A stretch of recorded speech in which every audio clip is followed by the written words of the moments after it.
Greetings, I am Tom Earl. On this week's episode, Farzana Wasik interviews me about my autobiography through the lens of transportation. Yeah, autobiography via automobile. There it is. Check it out.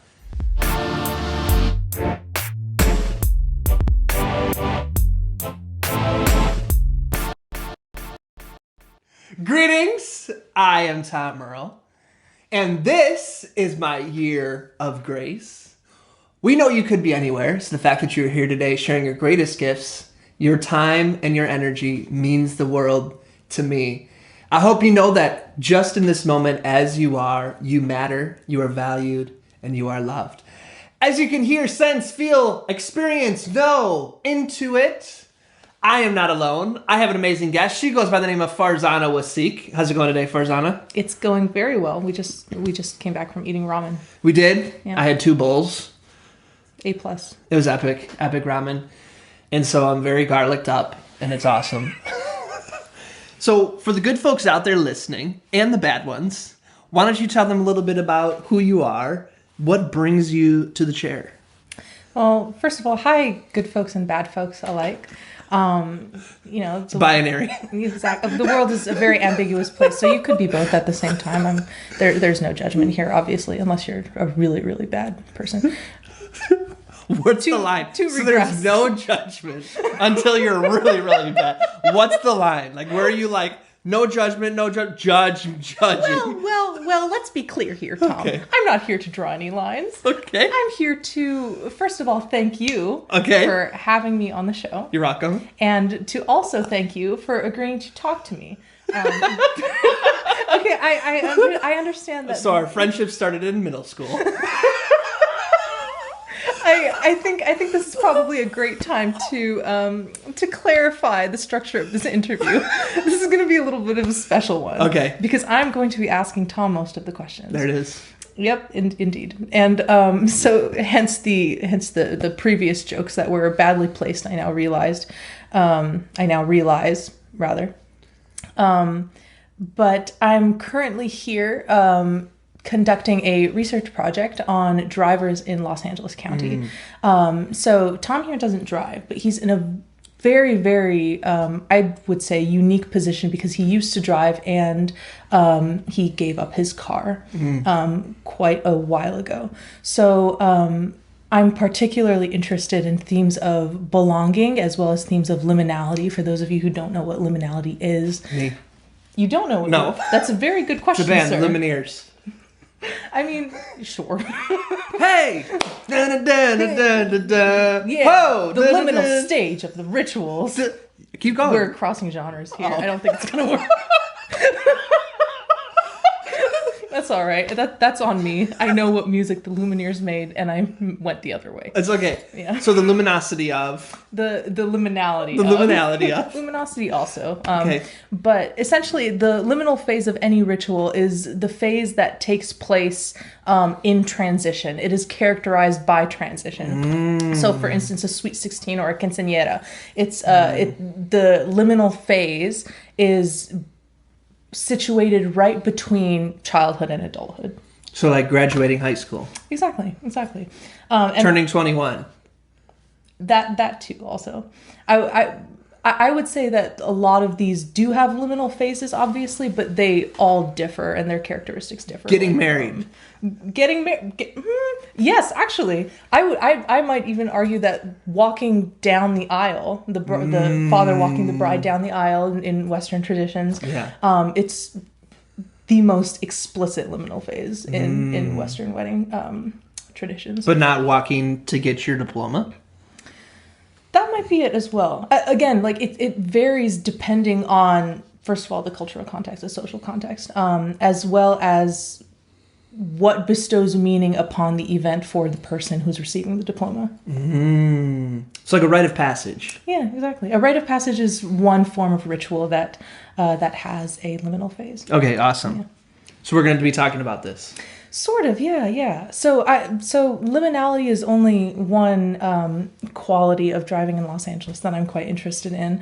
I'm also interested in class and how that interplays with liminality, as well as how Angelinos use both of those or negotiate both of those ideas and both of those states to both construct an idea of belonging and then experience belonging subsequently. So, yeah, I'm just going to be asking you a few questions, if that's awesome. All right, Thomas. And so you're going to Oxford, right? I am at Oxford. That's where you're doing the research project through, huh? I am, yes. Can you tell a little bit of the good folks out there, and then I promise I won't ask any more questions. Sure. And the bad folks that we talked about earlier, and the folks who have crossed the line.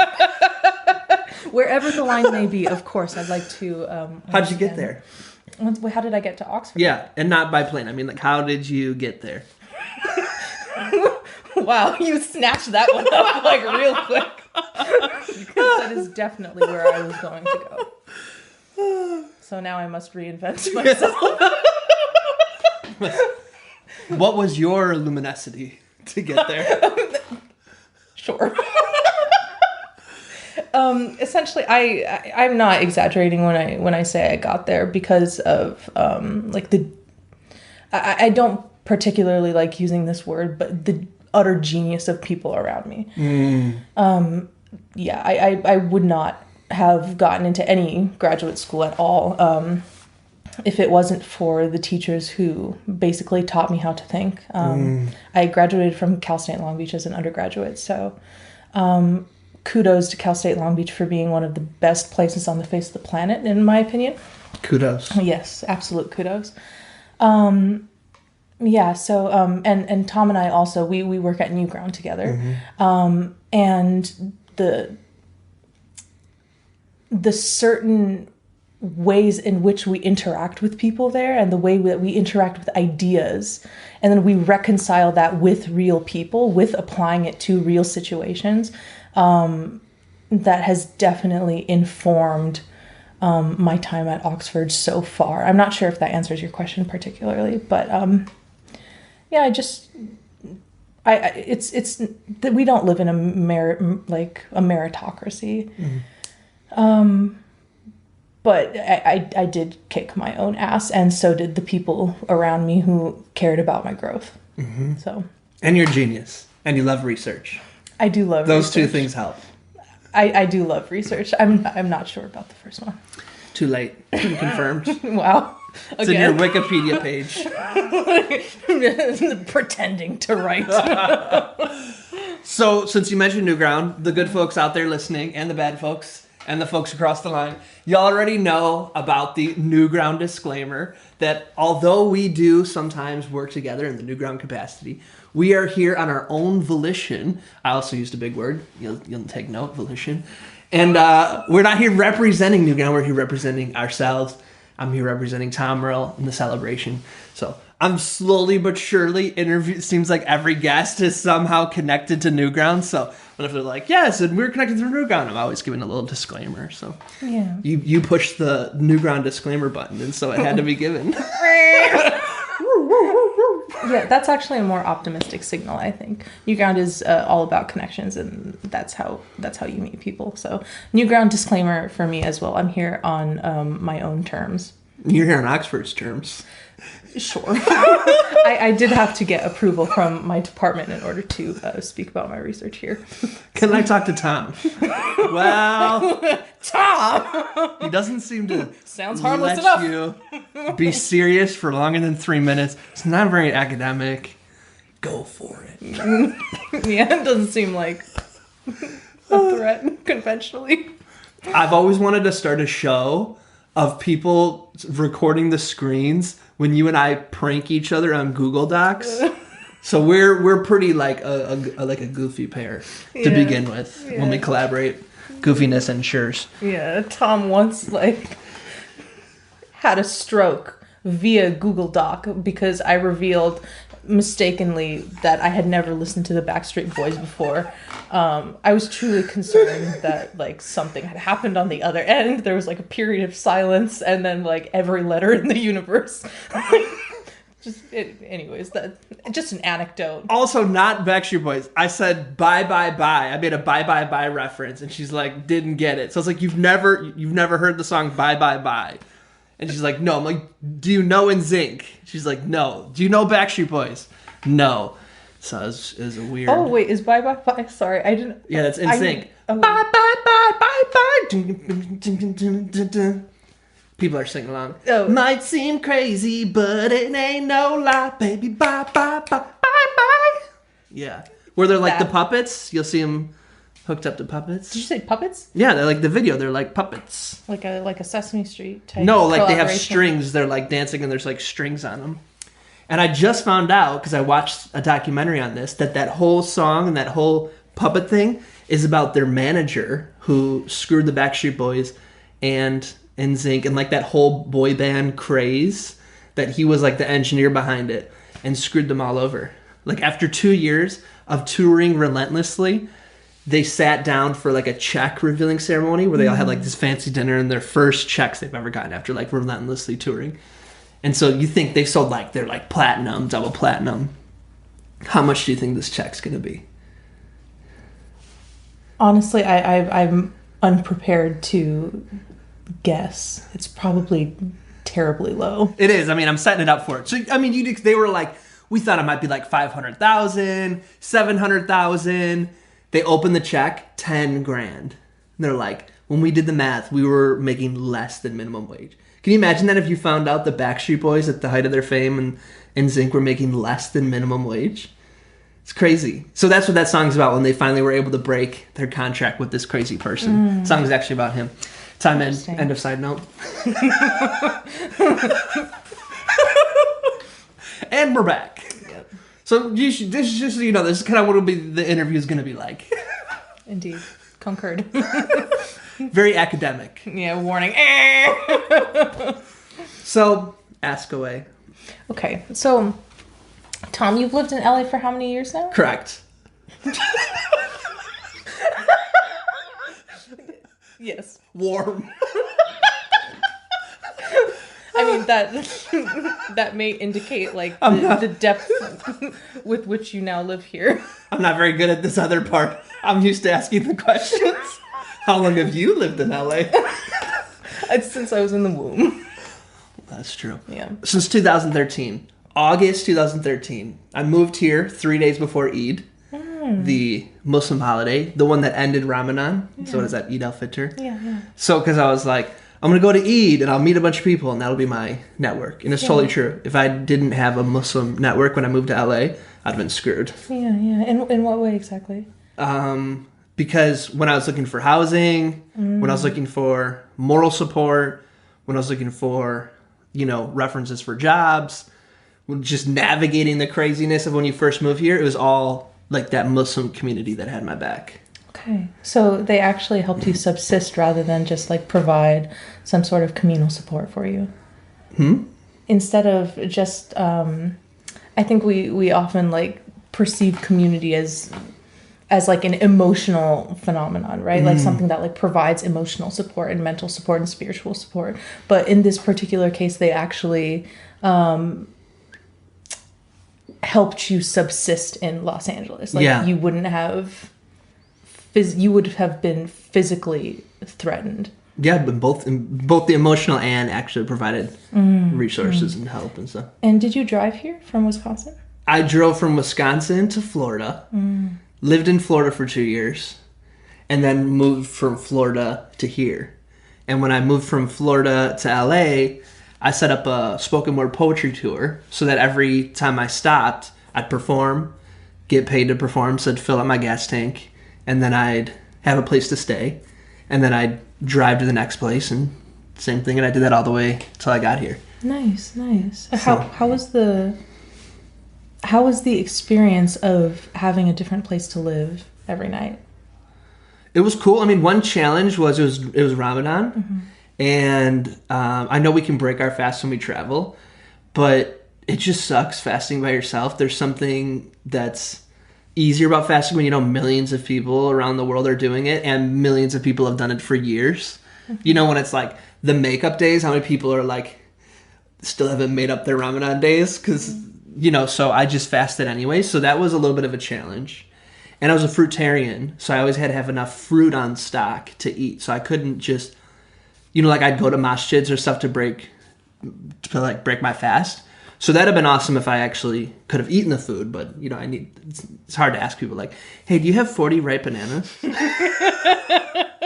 Yeah, just like take all the dates. Like, believe me, I need this. But one of my friends from Team Gravy, she was one of our past guests, Faressa. You can listen to that interview, tomriddle.com/Faressa. She, when I got to her house to perform, she knew I was a fruitarian. So she had like all of this fruit that I could eat. And when I left, she like made me this homemade card. And like, so that was awesome. She really took care of me and had like what poets call a drive-by, which is where people come to somebody's house and you just do like an around the living room, like I'll do a poem, then you'll do a poem. So we did a drive-by that first night I got there. So that was dope. That's nice. That's really nice. Mm-hmm. What did you find anything particularly difficult about all the driving that you were doing? Just the first day. So the first day I stayed up probably until about 2 or 3, and it's Ramadan, you know, and like on the later half of Ramadan. So I stayed up till maybe 2 or 3 packing. And then to make it in time for the show that next day, I had to leave at like 8 a.m. Otherwise, I'd miss my performance. So, you know, traveling on 5 hours of sleep without food, that first leg of the journey, there was a couple times where I was like, I probably was dangerously driving. So I like pulled over and like grabbed like a 2-minute nap. And that was really the only hard part. I'd say when you're first coming out of New Orleans and starting to head towards Texas, it's like these like kind of narrower bridges going through swamps. That was difficult. But surprisingly, Texas is really beautiful. I didn't know. I always thought it was just going to be a big desert, but it's actually a lot of farmland. So it was really pretty to drive through there. That's really lovely. And I'm a white guy. So like when I went to Arizona and they had all these checkpoints, you know, they were like, oh, white guy. But I mean, are you kidding me? If I was like black or brown and I literally, my car was filled to the brim with stuff, they would have probably been like, oh yeah, pull this guy out and yanked all my stuff out. That was so carefully packed. You know what I mean? Yeah, yeah. Did you ever have any experiences with somebody else fiddling with your car or being in your car? Oh no. I just love the word fiddling. Just like come back from like the masjid, like somebody like in your car. Quit fiddling with my car. Like, sir, your windshield wipers, they were out of order. Interestingly enough, 2 funny things that nobody fiddled with my car. Okay. But one time I was at a masjid on the way out here. It's in New Mexico. It's a really pretty mosque. And I was talking about how I was traveling. So when I came out to my car, there was like 2 plates of food packaged in like a to-go thing for me to take on the rest of my journey. That's really lovely. So that was pretty heartwarming that somebody heard, and you could clearly see the car from Wisconsin that was packed to the brim. And another interesting thing was, so I was listening to books on tape, and I was listening to the book on tape World War Z, which is about a zombie apocalypse. And they tell it really well. They're like, rah, rah. You know, they're really good at telling it. They talk in coherent words. They don't just go rah, rah. So I get to New Orleans, and I pull over into this, like, you know, little side area right outside the venue. And I roll down the windows to kind of get, like, freshened up. And I'm changing from, you know, my, like, sweatpants, car road to my performance outfit. And I flick on the light. And when I flick on the light, my whole dashboard is covered in cockroaches. And I'm like, what the fuck? Oh my God. So I'm like trying to squash them. And I just get out of the car. And I like somehow my car rolled into a little like, must have been this little field of cockroaches. I get out and they're all jumping on me. Oh my God. And I've been listening to the zombie apocalypse all day. So I'm like, the zombie apocalypse. So I got them all out of my car and like moved. But I kept being so paranoid that I was going to be driving down the road. And all of a sudden I was going to be like, there's still a cockroach in here! But I never saw a cockroach again. Oh, wow. So when you got out of the car, so the cockroaches were on the outside of your windshield, correct? No, in the inside dashboard. What? Yeah. So I must have, when I rolled down my window and then like pulled in, there must have just been like 30 cockroaches there, and then they all started just flying around. Oh my goodness. Yeah, it was intense. How long after that were you paranoid? The whole rest of the trip. I thought that sometime a cockroach was going to like fly up that was still left in there. Yeah, because they don't die. Yeah. Fuckers. Okay. That Kudos for getting through that. Thank you. Did you feel sort of violated by the cockroaches being in your car? Just more like zombie apocalypse. Like, it was all of that combined that it was very, very startling. But at the same time, as soon as I was done, it's like, oh, I'm telling this story on stage. So I immediately knew this was going to be a good story. Yeah, I mean, you might as well capitalize on the roaches. Exactly. They are terrible. To regress, rather. So, can I ask, after you moved to LA, did you live in your car for a little while? I did not. I have a sister who lives here, and they said that I could stay with them for 14 days. So I had 14 days that I had to get a place and get a job. And luckily I had some really good job experience in the nonprofit world before I got here. So within like 21 days, so they gratefully, they extended it for another week for me. Found a job, found a place. The place was actually somebody who was from Wisconsin. It just so happened to be. Nice. And got a job, and it was my first salary job, and so that was super awesome. But this will bring you to your other question. You know, the whole thing is where I was living was in Glendale, and I was working in Lenox, which is right near Inglewood, but right by the airport. So it was an hour and 15 minutes both ways at 6 a.m. So I'd get on the road about 6 a.m., get there about 7:15. The school would start at 7:30. Yeah. We'd leave about 5 or 6. I'd get home about 7 and go to bed like 2 hours later. And it was like brutal driving, like bumper to bumper. When I drive, I would use a quarter tank of gas every day. Oh, Jesus, a quarter tank of gas. Okay. Yeah, it was a punch in the face. Yeah. Repeatedly. Yeah. How do you remember the commute now?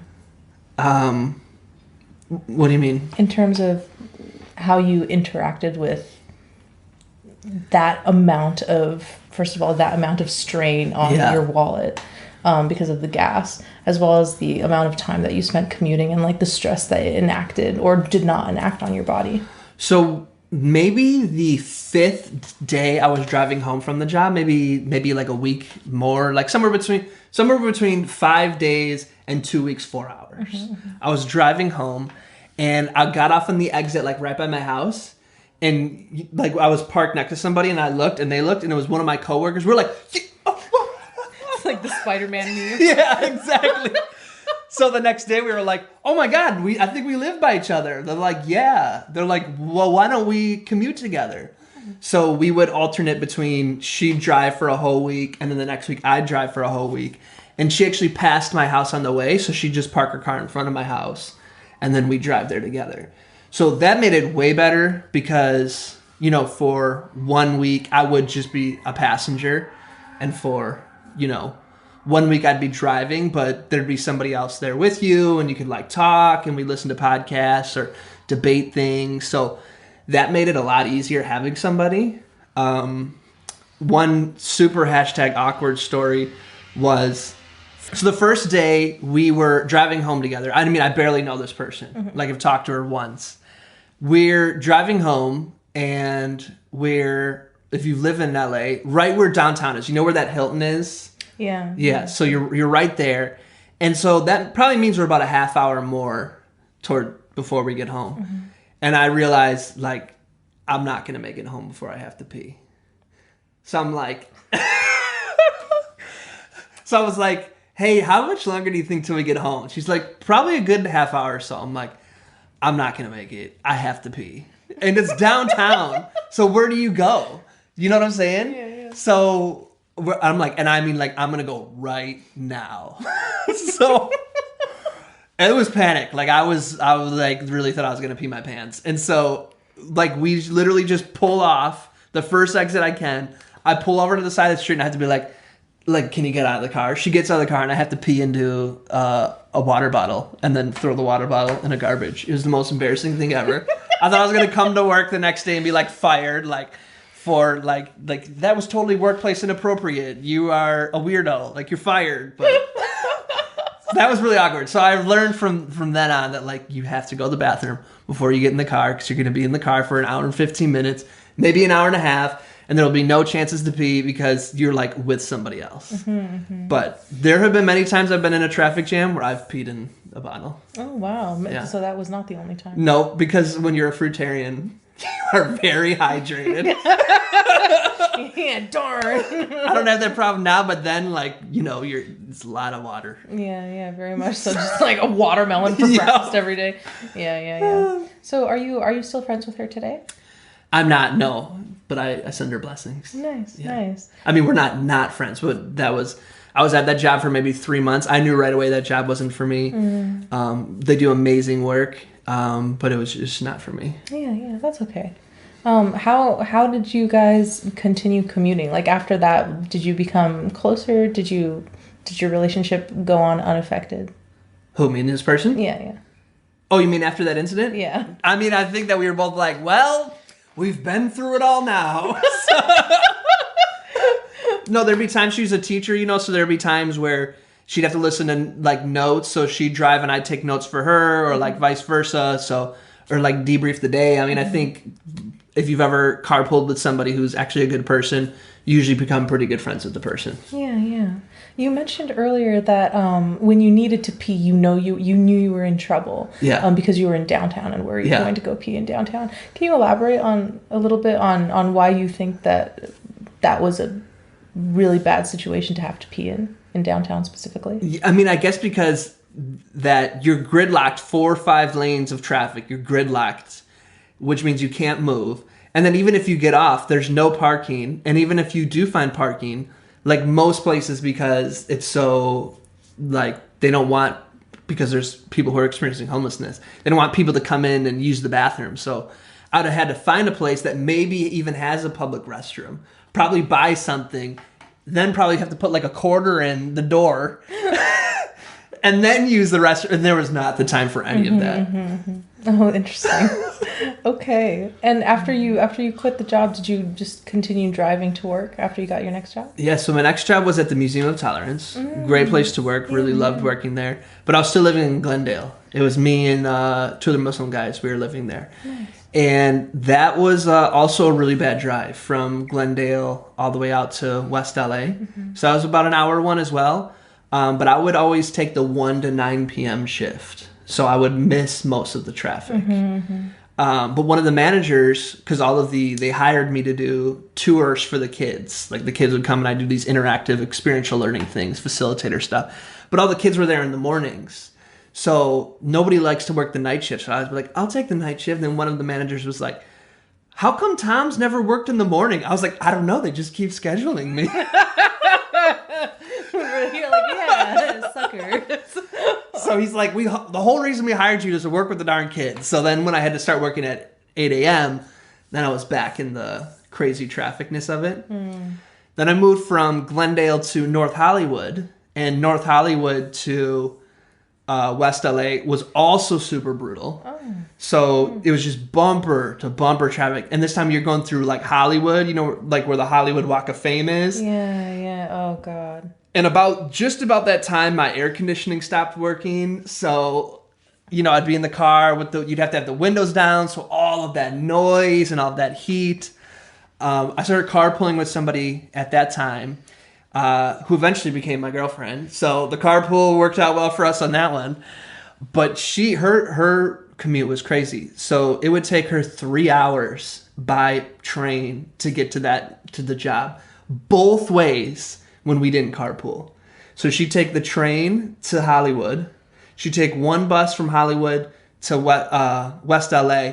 And then from West LA, she'd take one like right to work. And that whole thing would take her 3 hours. And I think it cost her like $10 and $11 maybe. Per day? Yeah. And 3 hours both ways. So 3 hours one way, 3 hours the other. 6 hours. And this was a job that was paying us like $9 an hour. So it's like a whole hour of work just to pay for her bus ticket. 6 hours of commuting. It's like a part-time job. Yeah. 6 times 5, 30. Yeah, it's a part-time job. Yeah. And then she got a car and you guys started commuting? She did not get a car. I became the car. You became the car. Yeah. Sure, we have a real car scenario. I transformed. Cyborg theory. She drove the car, which was me. But that blew my mind. Like where I thought, this is where you're talking about class, where I thought, oh my gosh, it takes me an hour. It's like, yeah, in your car. Whereas this person's having to hustle and she's having to deal with like, what do they call it? Street harassment and everything like that. So how long did that go on for? So then luckily, the person who I was living with originally in Glendale, we ended up moving into a repurposed garage together. So it was me and him in a garage, and I created my own room by like stacking boxes. But so it was kind of a down and dirty type situation. It was clean. We were very clean, but did not envision myself ever having a literal roommate again after college. But what was great about that is I now live 10 minutes away from work. And it was just a straight shot, and I could use back roads. So there's barely any traffic at all. So I'd hop in my car, be there 15 minutes later. And so after work, I've discovered this amazing thing called naps.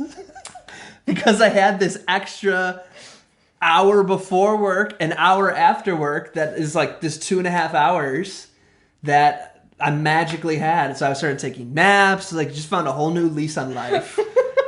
Because it's not only the time, but it's very stressful. You wouldn't think because you're just sitting there, but there's just something about it. And LA driving, people are crazy. Like we're all stressed and we all want to move 5 centimeters as quickly as possible. And it's your fault that I'm not. So you have to be kind of a very both defensive and offensive driver. Yeah. Are there any particular instances that like stuck out to you? Like even now, if you remember it and you're like, oh, like... Probably. There's probably tons of them, but I've just blurred them out in my mind. Yeah.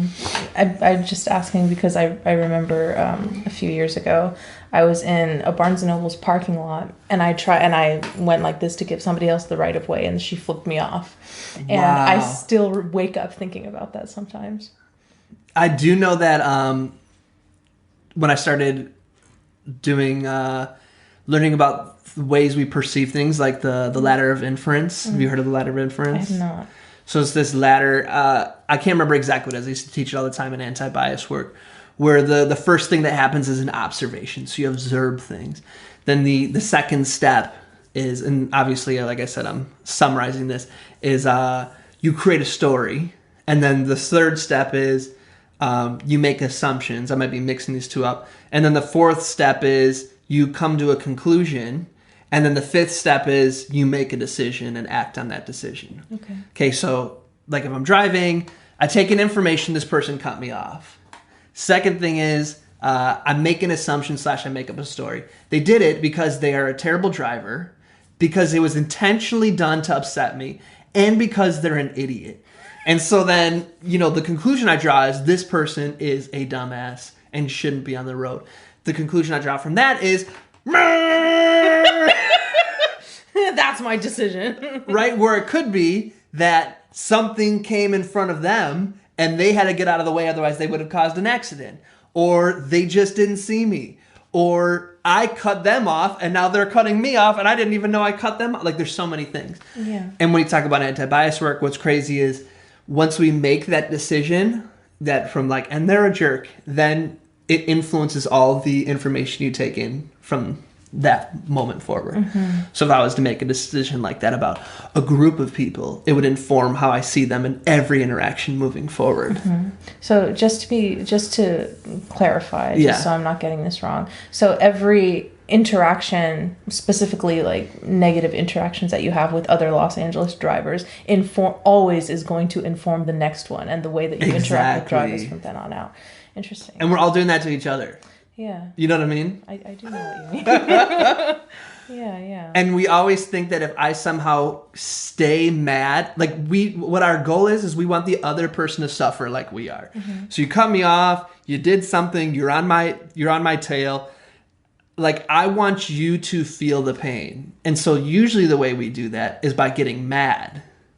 And like by me getting mad, you will somehow feel the pain, which we know it doesn't make sense. This is what forgiveness work and all this stuff's about. But that's why we're like honking, or I speed up and get on them, or I slow down and stop to piss you off. Like our whole thing is I'm mad and I need you to like feel mad too so I can feel better about the fact that I'm mad that you made me mad. Yeah, yeah. It's like crazy. Yeah, it is. This is what driving home is. Yeah, driving home, it's like a Mad Max Fury Road almost. Yeah. How do you think that would be different? Or I'm sure you've experienced this before. How do you think that ladder of inference, that process would be different if you were just walking? If you were like walking in a crowd and like people like were pushing you and like accidentally like coughing in your face and stuff like that? I don't know. I mean, those were pretty, you went to the extreme. Like, I mean, if I was just walking somewhere but people were jostling me and coughing, I don't know. I'm sure I'd be annoyed in a different way. Yeah, good point. But like in Wisconsin, when you drive home, if you don't live in the city, you know, it's more or less open road. There's people that are going to occasionally upset you, but those moments of things like that happen less because there's just less people on the road.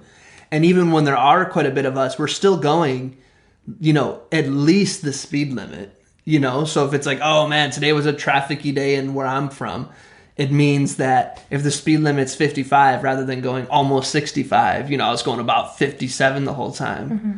So you're still moving, and while you're moving, there's just like open country all around you. So it's not like your vision isn't just like it's just like so restricted by buildings and cars and people and so much noise and honking. Yeah, you know what I mean? So it just stresses you out a bit more. I think it stresses all of us out a bit more. Yeah. Like you, Tom. Like the problem is you.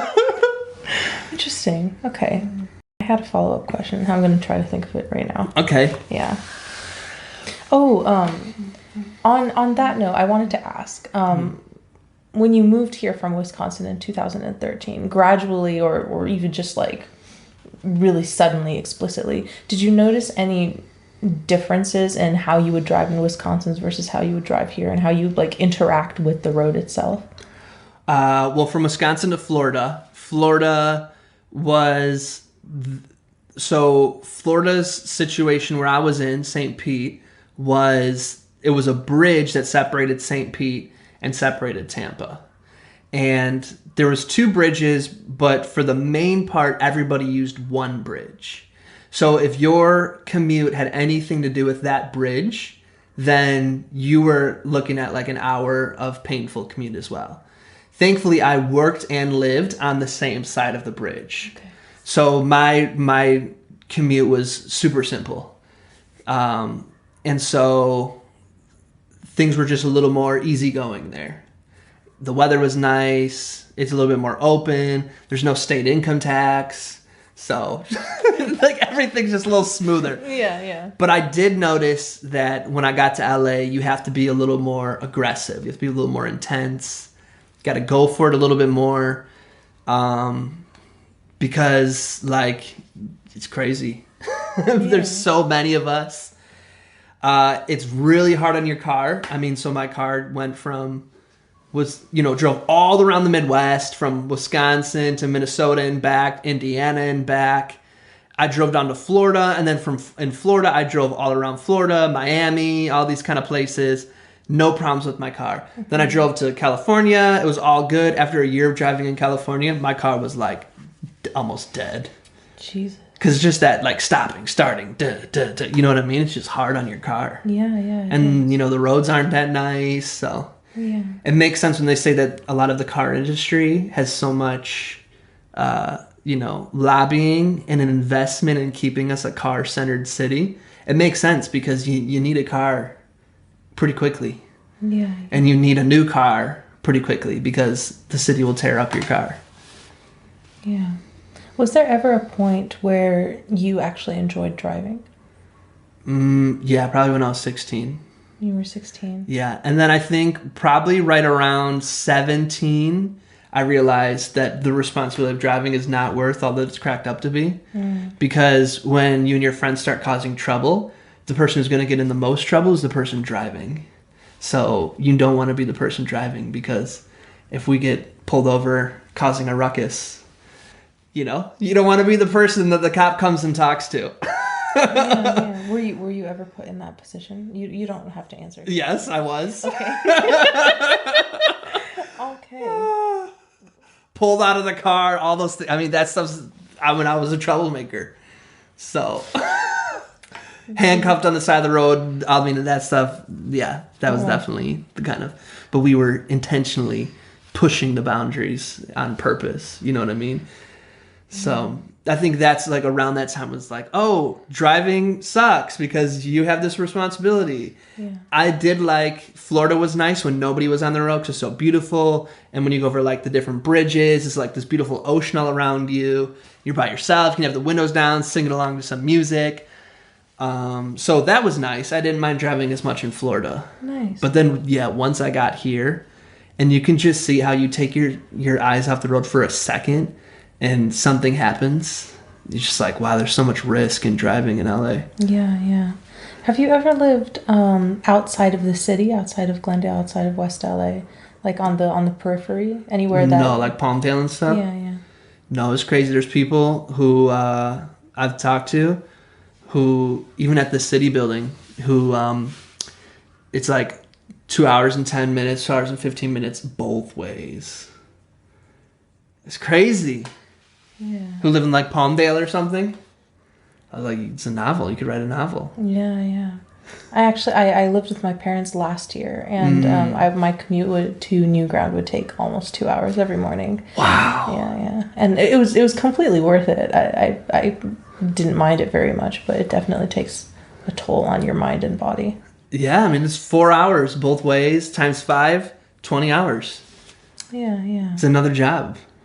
It sort of is, I suppose. I'm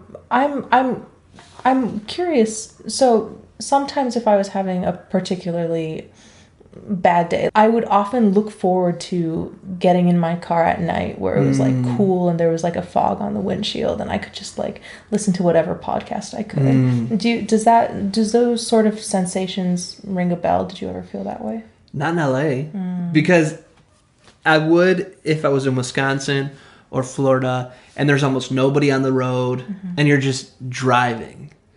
You know what I mean? And then there's an openness to your environment. But when it's like, oh man, today was frustrating. I know what I'm going to do. Traffic jam. You know what I mean? Like it's not like that not being able to move and not being able to get to where you want and you're around other people in that kind of a situation, to me, was not relaxing. Yeah. And if I want to relax, like if I'm really frustrated, then I want to work out. Like I'm going to go work out and I'm going to take a spin class. Or what I really like to do is go for a walk. So, go for a nice walk, but no, not driving. So you feel like your mobility is limited, even though logically it shouldn't be because cars are such an important part of mobility culture here? Well, I think it's that because for me, when I keep saying like 20 hours, wow, that's a whole other job.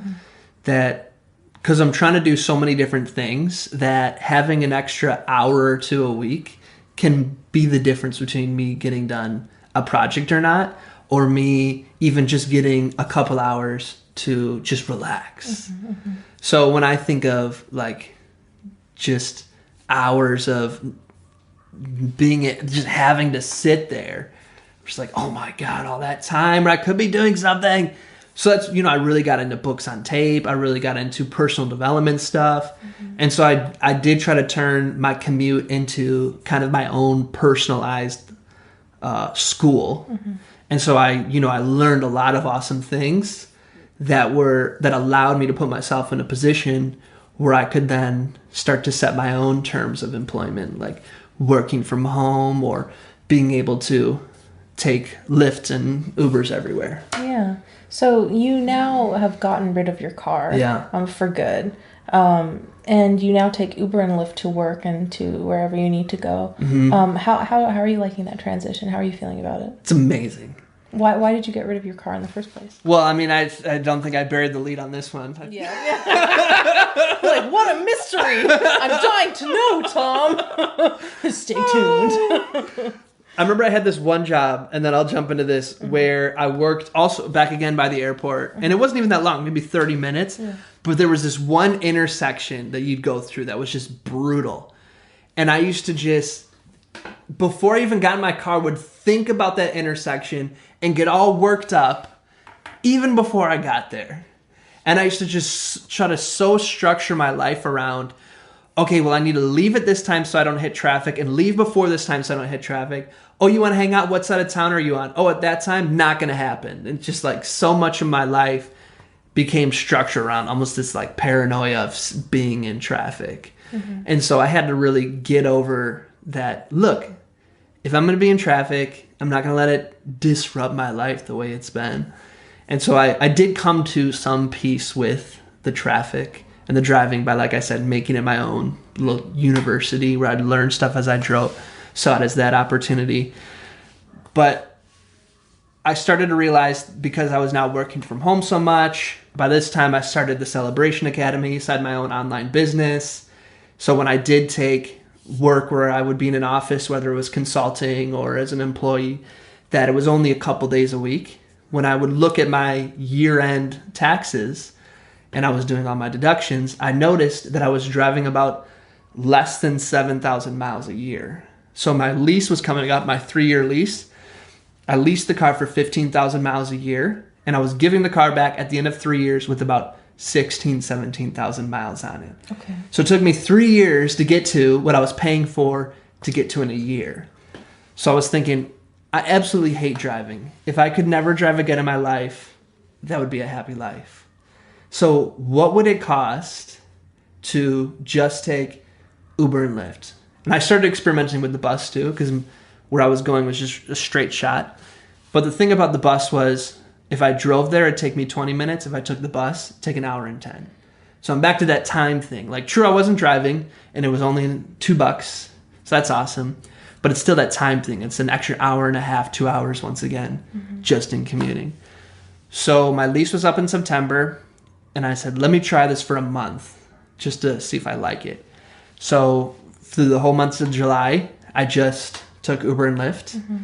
And then I got out my Google Sheets, my Google spreadsheet, added up all of what my Uber was for that month. And I did like a range of, well, what if I drove even 2 more days a week than I did now? So I did my maximum and minimum of what I thought Uber would cost me, took the average. And I found that for the most part, I either would break even, spend less, or sometimes just a little bit more than if I leased the car for another year.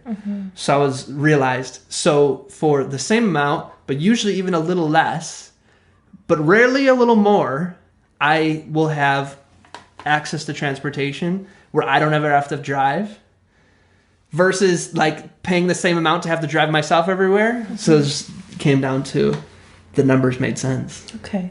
Did you have any reservations about taking Uber and Lyft? I mean, yeah, one thought was, is it going to be super expensive? Is it going to be something I might not like? Like maybe I'm just, making it out to be this awesome thing because I'm not taking it. But yeah, once I took it, I was like, this is awesome. I'm rarely late for things now because I don't have to go down, get my car, pull out. It just, I time it. So I call the Lyft right when I know if I start to put on my shoes, I should call it, because by the time I tie my shoes, put on my backpack, lock the door, get outside, it's just pulling up. Get in the car, and it drops me off right where I need to go. I don't need to worry about parking, any of that stuff. So it's great. That's awesome. And if I have a whole bunch of meetings where I'm going from this meeting to this meeting to this meeting, I can do conference calls in between, actually take notes because I'm in the back seat. I'm not driving, so can take notes, or I can catch a breather. Or a lot of times what happens is someone's like, oh, what do you do? Oh, I do business and leadership development. Oh, can you help me with my social media? And then for like the next half hour, I'm coaching this Uber driver. Well, what you need to do, you got to start posting every day. And so that's fun to add some value to their life, and also get to practice my craft and talk about something I'm passionate about. That's nice. Is there anything at all that you miss about having your own car? The only thing that I miss is when you have multiple meetings, having some place to store things. So if I arrive somewhere, where you normally keep a bunch of stuff in your car to maybe like to change or something like that, you now have to have everything on you. But it's a small price to pay for awesomeness. Yeah. Agreed. Is there anything else that you'd like to tell me? We talked about class, so I definitely know that it's a huge privilege to be able to take Lyft everywhere. When I'm on the phone, and first of all, because a lot of people, we talk to people on our commute. So I've gotten very comfortable talking about my business with the Uber driver in the front seat. I'm like, who cares if they know I'm having drama with this person or about this, whatever. But when they're like, or like when the Uber driver or Lyft driver asks me, like, how do you like, not having a crime? I'm like, it's awesome. Like, driving sucks. It's like, ... Elephant in the room. Privilege. So thank you. So, there's definitely that element. Okay.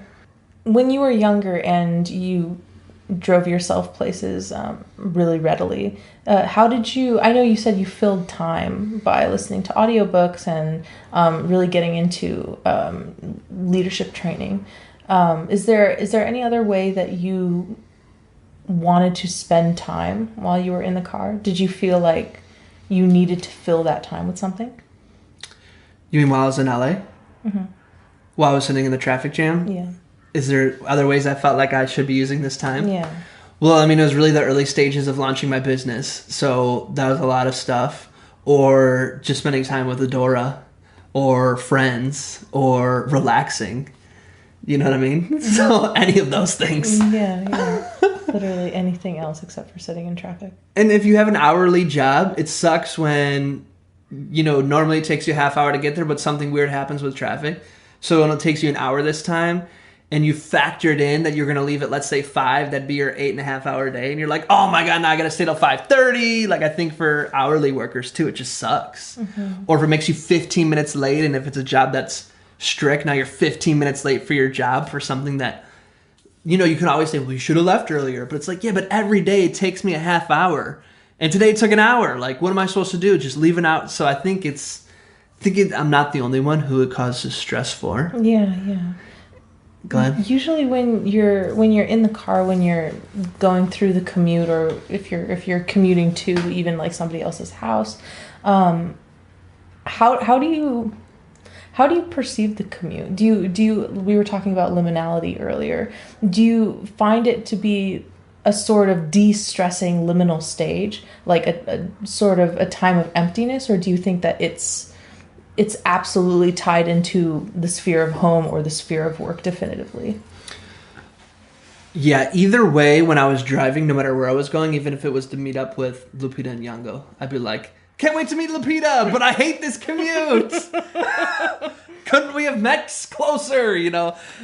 But I would say, going back to your Illuminato thing, your Illuminati. Oh, that's what it is. Literally, nobody moved.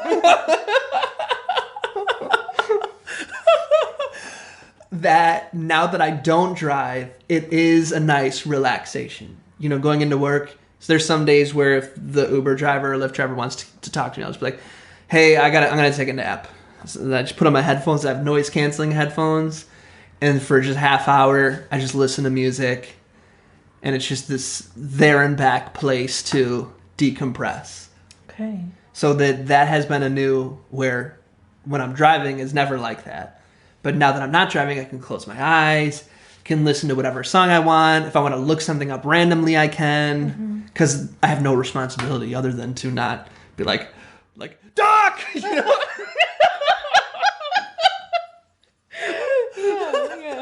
Like to distract the driver. Sorry to anybody who was driving, then I just yelled Doc and you swerved. What? Like, delete! I'm angry. I would say one interesting thing that I do miss about being able to drive is to have a place to practice singing as loud as I want. For instance, when I was practicing, I sang a song for Adore at our wedding. Yeah, so I couldn't practice it at home.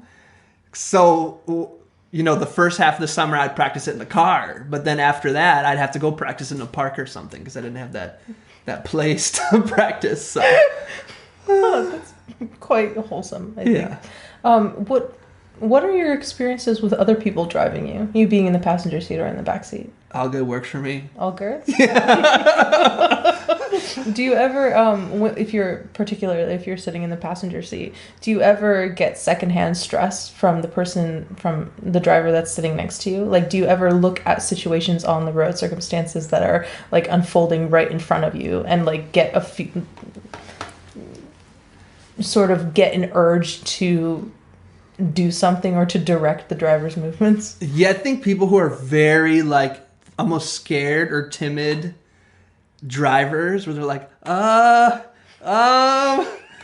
you're like hitting the engine like, run, run, run. You're like, it's like green, so you like you're like, it could turn red at any minute. Like in those moments, I'm like, let me just get us there, okay? Let me just get us there. Like those moments. Yeah. But otherwise, for when Adora and I went to Mexico for my birthday, she's like, so how about I drive there and you drive back? I'm like, cool. Well, as she reminds us, and I'm grateful for, I definitely did not drive back. That's like my mom, when we were going to Florida, she's like, so she drove with me. She's like, so I'll take the first shift, you take the second shift. I didn't drive at all. Oh, God. Or I was telling you, like, I'm always making sure I'm not on the car insurance and people get rent-a-car. Like, I'm just not on the insurance. I would drive, but I can't. Yeah, so, just purposely, like, excluding yourself from ever having to be in that situation. If I can, yeah. Mm-hmm. Yeah. Okay, interesting. I think, one thing to kind of, that I'm feeling from this interview is kind of a what then, or a so what, or what does this mean? And that it shouldn't be that that once you have money, you can start to exclude yourself from the stress of commuting. Because that's what it is. I have money, I can take ride sharing. Once I have a certain kind of money, I'll just have a driver. Once I have a certain kind of money, I'll just take a helicopter. You know what I mean? Like, I am certainly going to, with my income, deploy that income towards making my commute more and more efficient, less and less stressful, less and less responsibility, which means that I have more emotions to do things with, more time to do things with, all of these things. Like, it shouldn't have to be, whereas the opposite, the least amount of money you have, the harder your commute's going to be. It shouldn't be like that. And so I saw somebody posting that, a big move is towards driverless cars. And they were saying we should think beyond that it should be that public transit is so convenient that all I have to do is at almost any time of the day, I could just step out my door and a bus picks me up instantly. And the bus is quick, and there's so many of them that I get to work even quicker by public transit and even cheaper than even a driverless car or rideshare. And it's so cheap that anybody can take it. And you can get from here to New York just like quick. And it's that's where I think we need to move to. That kind of stress-free, quick, reliable transportation is accessible to the masses. And one thing that was awesome when I was taking public transit was the way like society is forced to team build with each other. I remember one time when it was actually our white supremacist President Trump came to LA, the whole bus routes were messed up. Yeah. So it was me, we was right by a hospital, so like this husband and wife, where one person was in crutches, some guy and his little kid. There's like 10 of us, this ragtag group of diverse Angelinos, all trying to figure out where our bus was going to be.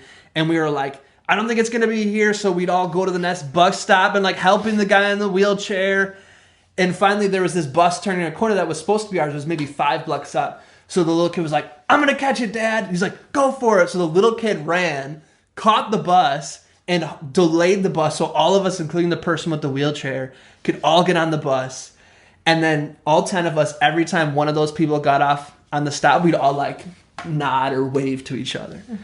So there's also something about moving from I have enough money to take a ride share by myself to if public transportation was convenient and fast for all of us, that there'd be more of those cross-cultural interactions and little moments of team building and humanity building between us that we'd start to see.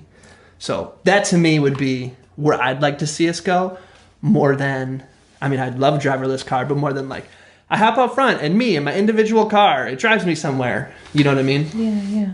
Do you think that makes people uncomfortable? In which way? Do you think that people feel uncomfortable with the concept of entering into this like completely heterogeneous scene where they have to interact with like so many different people, whereas in cars it's just a totally anonymous phenomenon, right? Yeah, I mean, I'm sure people in New York are like, oh, you mean New York, but more efficient. So, you know what I mean? Yeah. But other places in the world, yeah, definitely people are going to have their bigotry and their bias of like, I don't want to commute with this person. We definitely have that. There's definitely an American thing around cars, and your cars are a representation of your person, especially around men, like my manhood. And even in some places, your car's inefficient use of gasoline is a point of pride. Like, I have a big car. Remember when they used to do those like coal things where those hicks would have the coal shoot out of their pipes in their car, and they drive up next to women and like rub their engine so they would get like all this soot in their face. Do you remember this? I do. So, you know, there's this pride and this like sometimes toxic masculinity expression of my power and my status, and almost to my like sexualness around cars. And so I was now just using a bus that everybody else is using, and it doesn't in any way display my status or my awesomeness. There's a lot of people who would be like opting out of that for sure. Yeah. Is there anything specific to Los Angeles that you think is present in this sort of discomfort?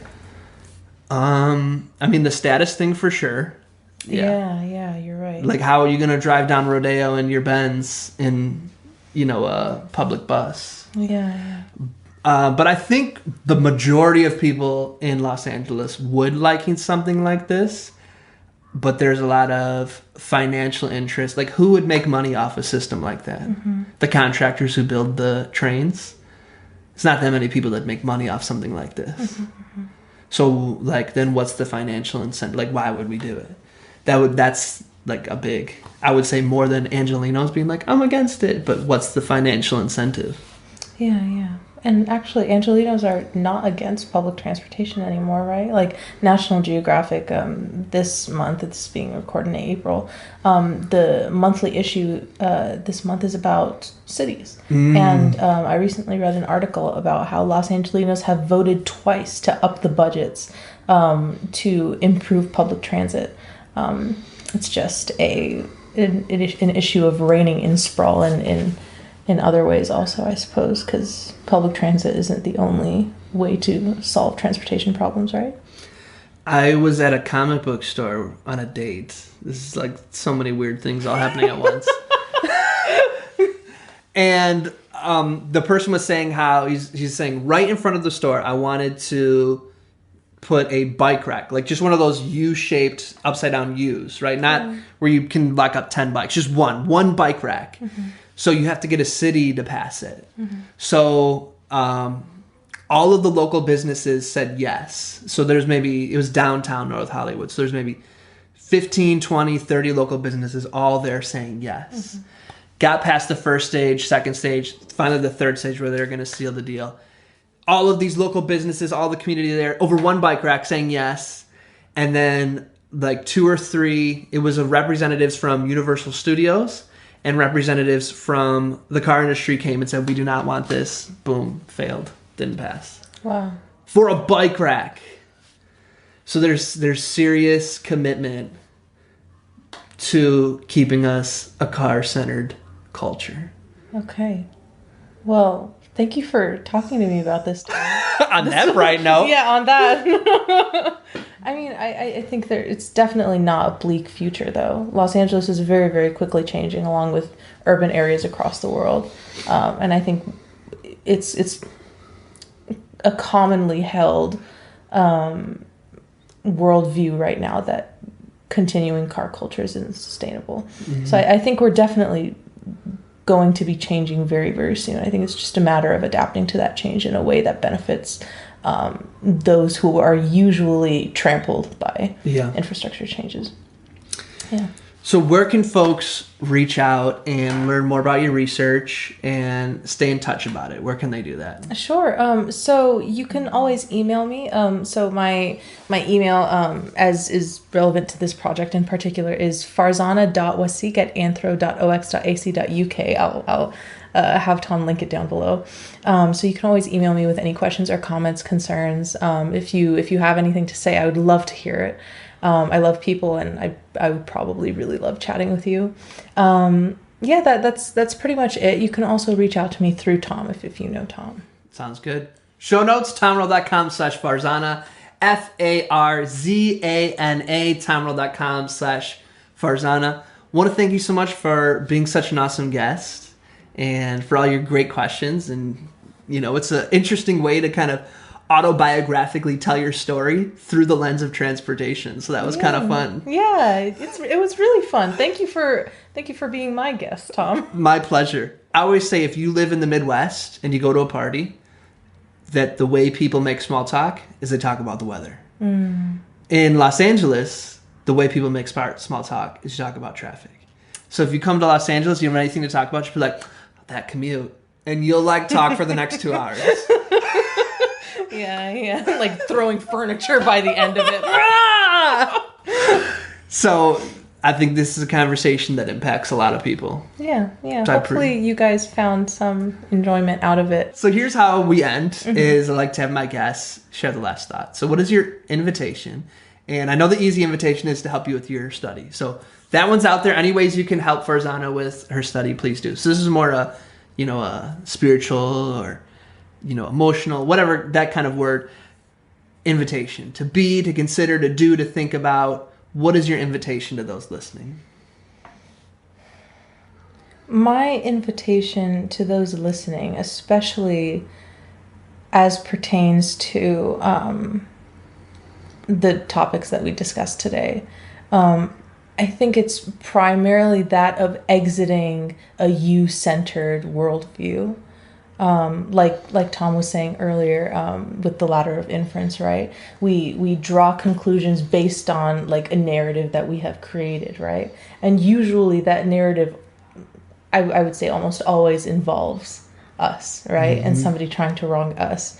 And oftentimes that could be true. I wouldn't discount it in a lot of situations. But I find, at least in my experience, that giving the benefit of the doubt really helps smooth over interactions with people. And it helps facilitate them as well. Well said. Thanks. Well, thank you once again. I so much appreciate it. Thanks, Tom. I appreciate you. My pleasure. And to all those listening / watching, we're wishing you peace and blessings. We are. Thank you. I get the last word. Sorry. Do you want to say thank you again? You get the last thought. I get the last word. I do excuse me, sir. I do apologize. Yes, we'll do that again. Okay. I'm going to leave this in, though, so people just know how truly vain I am. No, don't. Thank you so much, Farzana, for coming on. You're very welcome, Tom. And Thank you. Okay, one more. We're leaving all this in. Oh, God. Bloopers. This is so genuine. Thank you so much, Farzana, for coming on. I so appreciate it. You're welcome. And to all those watching / listening, as always, we're wishing you peace and blessings. Thank you. Oh my God. Did we get it? Yeah, we got it. Okay. Peace, y'all.